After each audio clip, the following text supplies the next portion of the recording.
Okay, I've just done the deal. It's not been sold, there was some interest in it, but we came to a price that we both agreed on. Right, let's get this in the car and get this back to the cottage.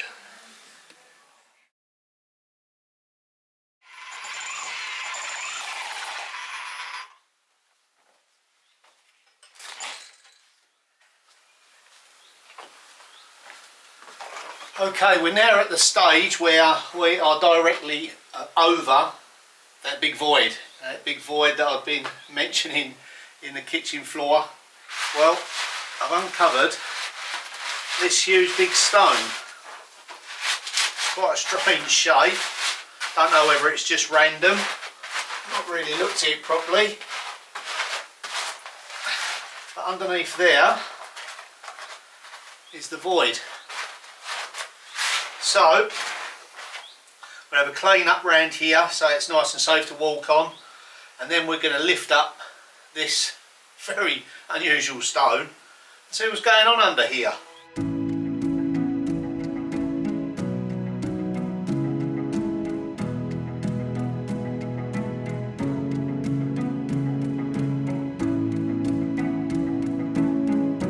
Here it goes, let's take a closer look.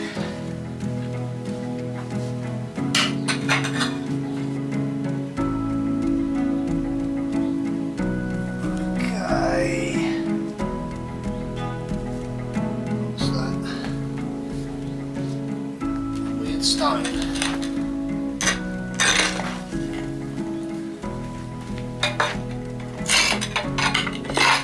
And the void still continues. That is rather strange. Now, it doesn't seem to me that that piece was the natural sort of bedrock splitting.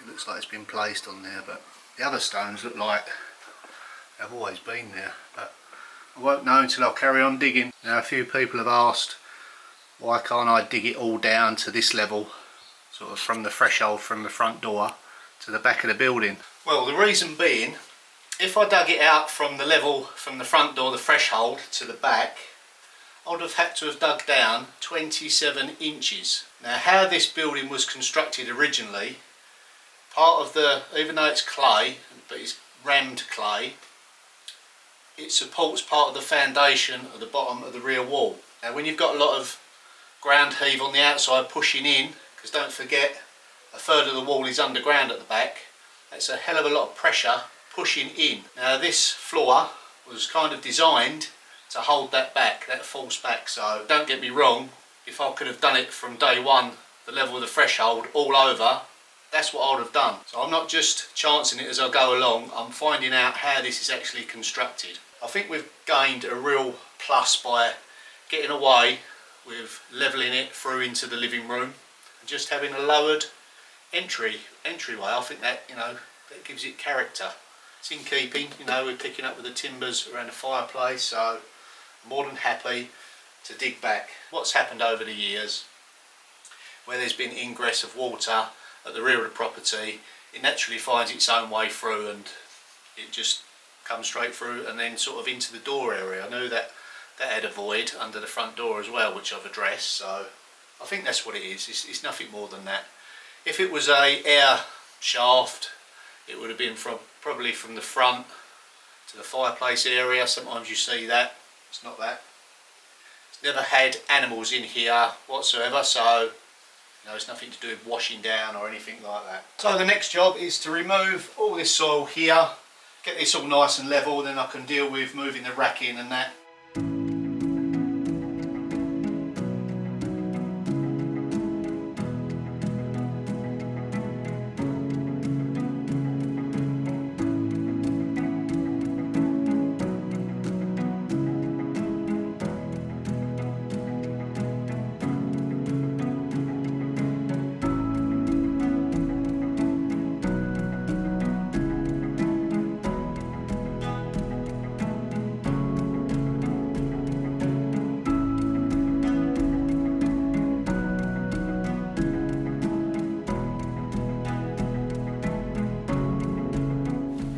There's anything under this one, whether it's just a compilation population of stone.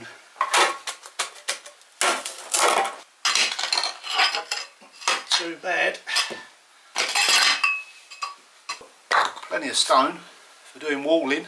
When I dug out the entrance way down to the threshold, like I say, it's quite a bit lower than this level.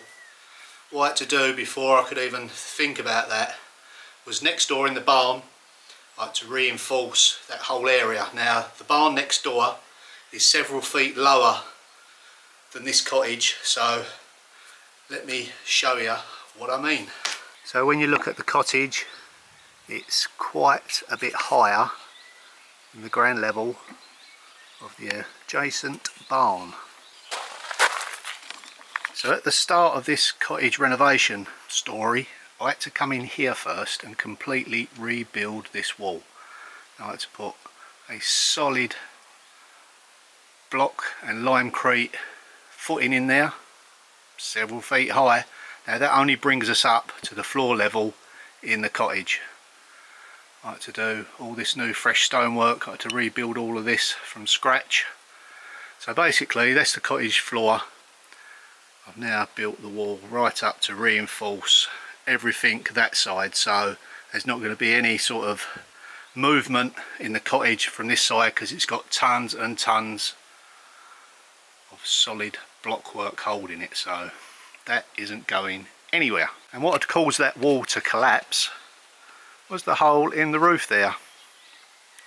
So yep, I'm still working on a solution for the roof. I will be doing it myself at the moment. The funds are just not available, so that will just have to wait. There's nothing valuable inside there. The structure isn't getting damaged anymore, so I'm happy with that at the moment, so to speak. So okay, let's get a bit more dug out.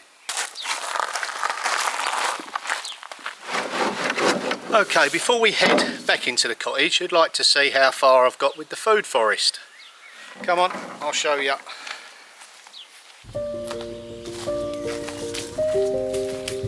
So this is the first bed that I've created. It took some doing because it's really hard clay soil here, so dug up all the turfs, used them elsewhere in the garden. Now a good thing with the turfs, if you want to use them in your compost, turn them upside down, so soil side upwards. That way they'll rot down, give you lovely, lovely soil. Now a food forest simply just means something grown on different levels, all being complementary to each other. Now from the tallest tree down to the ground cover, they all have their role and purpose. Now it really varies on what you can actually plant in what they call a guild. If you like, your apple tree is the main centre of your guild, and around that you'll plant things that complement and add to each other. Some will keep pests away, some will bring in pollinators, some will say, you know, fix nitrogen into the ground, so ground cover, it all plays a part to its neighbouring vegetable or fruit. So this is the next bed that I plan to plant up, but first I'm going to improve the soil, get lots of bagged compost, some rotted down manure from last year, loosen it all up, give it a good medium to get started on. This little cherry tree has been absolutely marvellous. We've picked all the cherries last night, there's still lots on here. We leave cherries on there for the birds. Obviously they eat pests as well, so it's a symbiotic relationship, nature. Well, we have had bucket loads. We've got 3 of these dwarf varieties. They've been well worth it. It's surprising what a good downpour does. The rain is much better than the water out of your hose pipe, that is for sure. Now, last year, fennel took hold in this area and it just covered everything. Now I've recently found out that once this grows, it sends out like a chemical and it stops all other things around it growing. That might explain a few things in this area. So this apple tree here, for argument's sake, say this is the centre of our guild. Now, you know, I've designed the garden unintentionally around this. So it's a mixture of, yes, it can be nettles, fruiting bushes, they look really nice, flowers. Like we say, we're working in harmony, we're bringing in bees and predators, and they all feed off of each other. If you get rid of all the pests, then the predators haven't got anything to feed on. So if you find something that's smothered in black fly, save a few on there, because you need to feed those predators, otherwise they'll disappear. And it's raining again for a change. Get back in that cottage. Okay, so now hopefully you can see the floor plan clearly. The only recess is from the front door to this area. There'll just be a simple step up to wherever you are. Okay, he wants to see what I've been buying for the cottage. Yeah, I know, cart before the horse and all the rest of it, but when I see these things, from experience, if I don't grab it there and then, sometimes I never see it again and I always kick myself, and I thought, I'm not doing that no more. So I see this and I had to buy it. Let me show you what it is. There you go, what do you think? I bought this out of a brocante. Do you know what it is?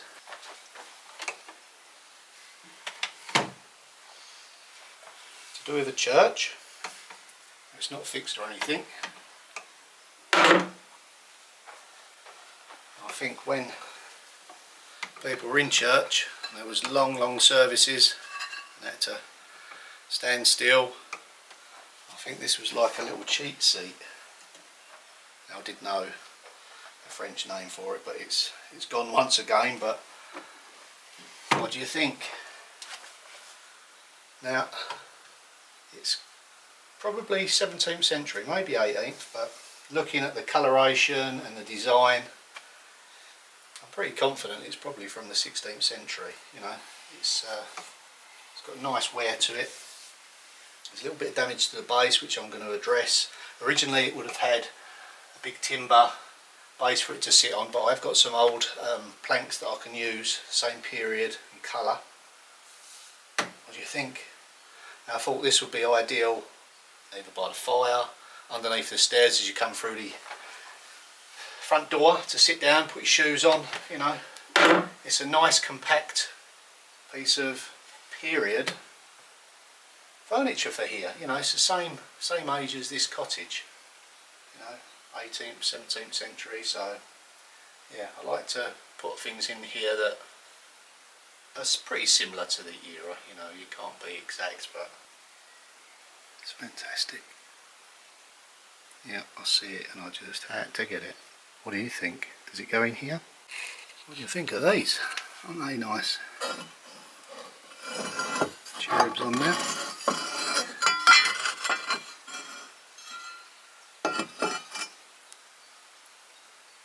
Lovely. Cast iron.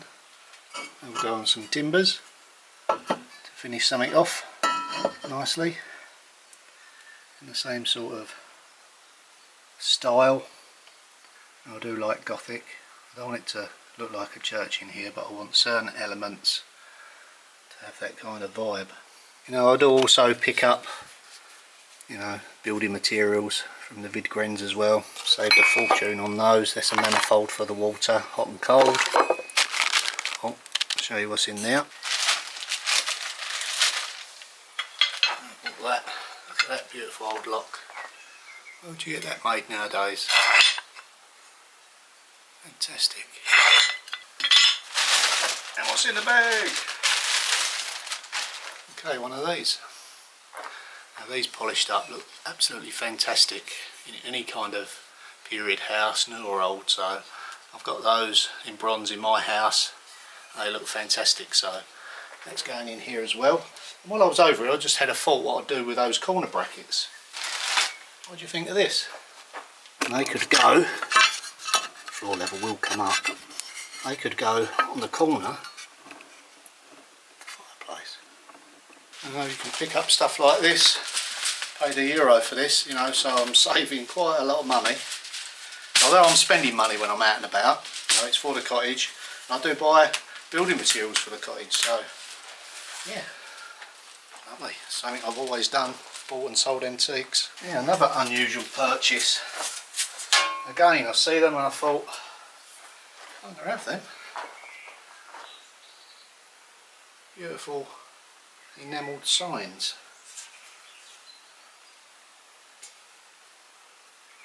What I like about these, A, they're very period, and B, You know, if I was to do an Airbnb or something like that, I'd have it outside, you know, a bit of a laugh, put 5 stars on here.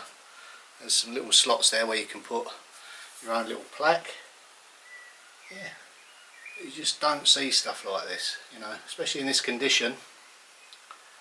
Absolutely lovely. Oh, it's upside down. There you go. Looks the same to me, French. Upside down or not.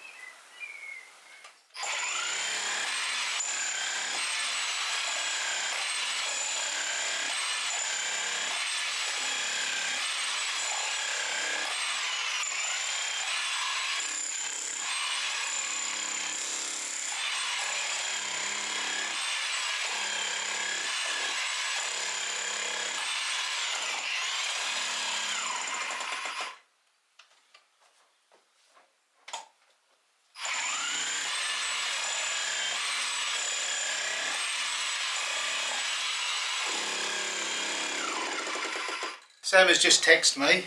She's been to a vide grenier and she's just reserved a couple of items for me. She said, I'll buy them, come and get them straight away. So I've got to hook my trailer up, all work stops, and get myself over there. About half hour away, so I better get going. Yeah, she said I'm going to love them. Something I've been after for a long while as well. So yeah, it's like a bus, isn't it? All of a sudden everything turns up. Right, let's go and get them. So what we have here is a solid oak artisan made door. Now it is absolutely top notch. Yeah, I'm thinking I may be able to adapt this for the front door. I mean, if I can make a front door out of it and put an extra side light on it with a glazed panel, that will save me a hell of a lot of time and a hell of a lot of money. Yeah, I'm so pleased with that. She's done a real good find there for me. Run the tape over it. It may just fit. The problem is always with the height, because it's so low. Might just be able to get that in. By the way, this was €70. Now we are talking high hundreds to have this made. We have what's commonly referred to as a field gate. Now, I've been after one of these for such a long time. Now it is only one of a pair. I can have this replicated. The design is very simple. I've got the scrolls to go with it. Most important thing is the catch and the latch. So that was €20. So yeah. Now if it cost me a little extra to have the other piece made up, I will have a pair of very nice ornate gates. So they're going to go on the main drive entrance on the way in. She done well. She found me some good items, but we ain't finished there. We've got something else in the car. Now this isn't my usual purchase, but I see it and I thought, yeah, that's quite appealing and very typically French.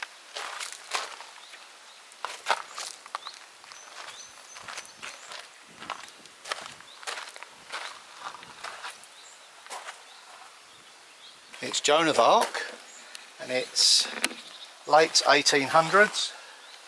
Yes, there's plenty of damage on it, but it's still got that look. It's a chromo lithograph, I think I've said that right, multi-layered coloured printing. So yeah, Sam is going to repair that for me. That's just going to go in the cottage, you know. How much was this?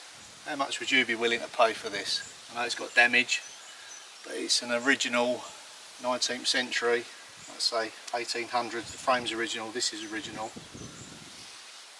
How much would you pay for this? Let me know in the comments and I'll let you know how much I paid for it. Okay, let's take this to my art restorer.